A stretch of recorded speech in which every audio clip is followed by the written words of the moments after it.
7 tips for finding supercars in GTA 5. Before we start, I would want you to hit that red subscribe button so that you never miss out on any of our videos. Hey guys, what's up? Welcome back to GTA Swamper. 7. The rich side of town. GTA V's single-player campaign may give away hypercars like they are going out of fashion, but the multiplayer mode is a whole other story. Online is designed to be a grind, therefore the best vehicles generally have to be purchased. That said, a couple of entry-level supers are known to spawn in certain areas of Los Santos, primarily those associated with the wealthy. Just to be clear, do not expect to find a Wagner roaming Rockford Hills. However, if the stars align, a wild Voltic may appear.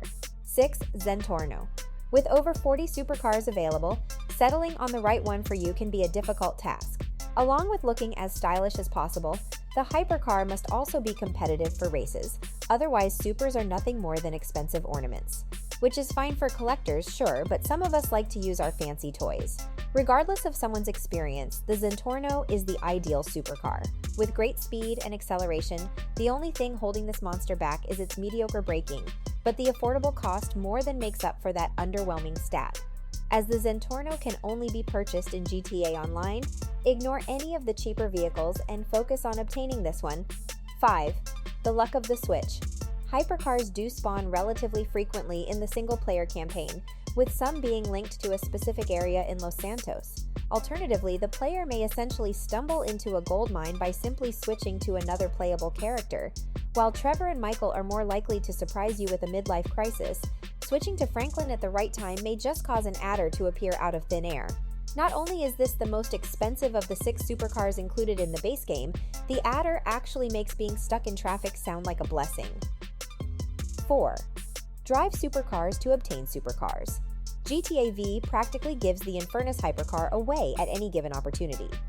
The vehicle spawns at a number of different locations, such as Richmond Hotel and Mirror Park, and is also relatively affordable compared to other automobiles registered under the same class.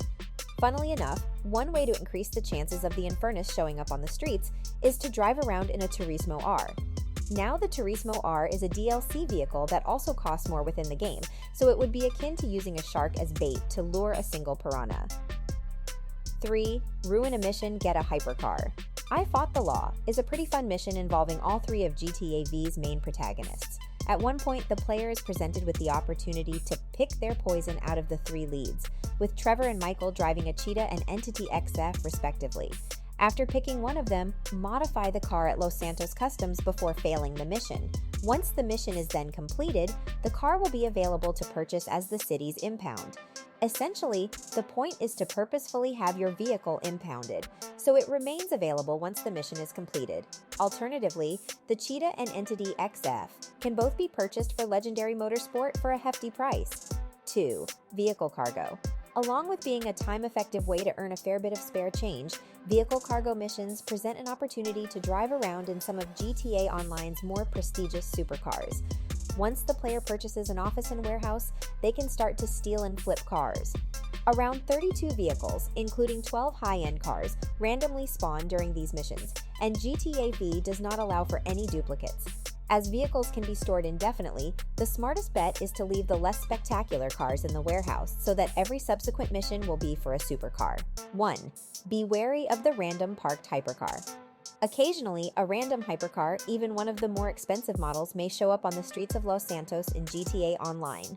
Before celebrating your lucky find, it is best to be wary of any parked supers, especially those that are a notch above the likes of the Vaca or Voltic. It is not uncommon for players to use a hypercar as bait for any greedy passerby looking to score an easy Itali GTB or a Tempesta. More often than not, this ends with the thief going up in a fiery explosion, one of the oldest, yet most effective tricks in the book. This brings us to the end of our video. I hope you enjoyed it. Hit like if you did, and don't forget to subscribe to our channel so that you don't miss any of our videos in the future. Also, watch the 2 videos that are on your screen, because I'm sure you'll love them.